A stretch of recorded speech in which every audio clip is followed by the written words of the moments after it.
Le jour le plus long, États-Unis, 1962. Le projet du film. Le film s'inspire du récit de Cornelius Ryan. Né à Dublin, il est journaliste et correspondant de guerre pour le Daily Telegraph.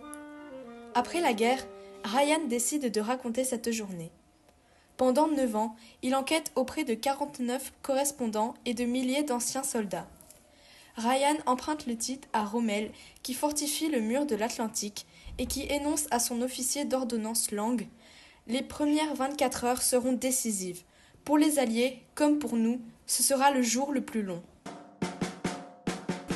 C'est le producteur associé Elmo Williams qui dépose le livre entre les mains de Zanuck.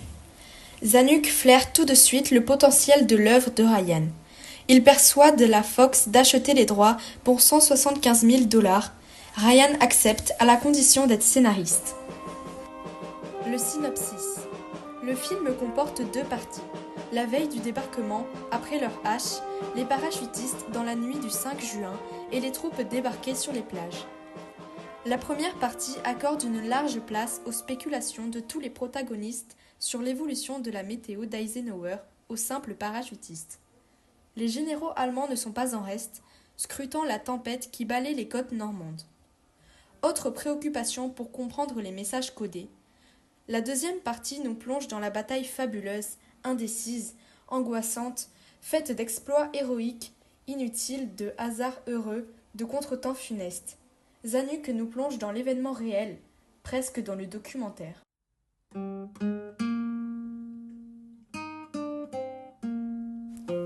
Le tournage. Première difficulté, le matériel. 17 ans après le D-Day, les engins de l'époque, tanks, jeeps, avions, sont difficiles à trouver. Zanuck a ses antennes.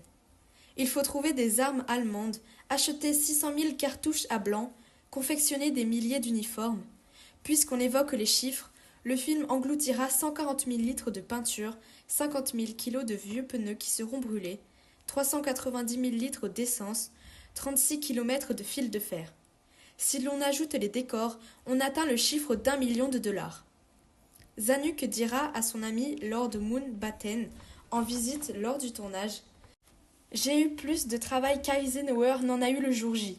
J'ai dû retrouver tout le matériel, le restaurer et le transporter sur place. » Deuxième difficulté, le casting. Zanuck change alors son projet initial et désormais recherche des stars pour un grand film de guerre chorale.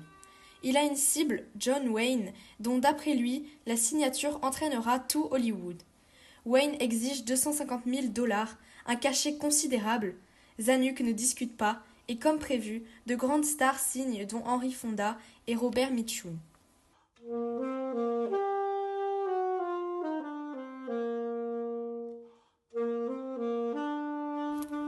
Le casting est aussi anglais, Peter Lawford, Richard Burton, Mel Ferrer. Zanuck se réserve le casting français, avec en tête Bourvil, Jean-Louis Barrault, George Wilson, Fernand Ledoux. Pour aller vite, Zanuck recrute 4 réalisateurs. Ken Anakin filmera les séquences historiques, le Suisse Wiki les séquences allemandes, Andrew Marton les séquences américaines, lui-même flanqué d'Elmo Williams, se réserve les scènes aéroportées, Marton venant leur prêter main forte. Maurice Jarre à la baguette, Paul Anka, mélodiste. Si Zanuck entend limiter la musique dans sa fresque, il n'en confie pas moins la partition à Maurice Jarre, lui-même ancien résistant. Jarre utilise les premières notes de la 5e de Beethoven. Ce roulement de tambour ponctue de nombreuses séquences. À cette musique résolument militaire, Jarre inclut un thème musical, une complète improvisée à l'harmonica par Paul Anka. Paul Anka écrit un texte de Longest Day. L'orchestre de Mitch Miller en fera un succès mondial et immédiat.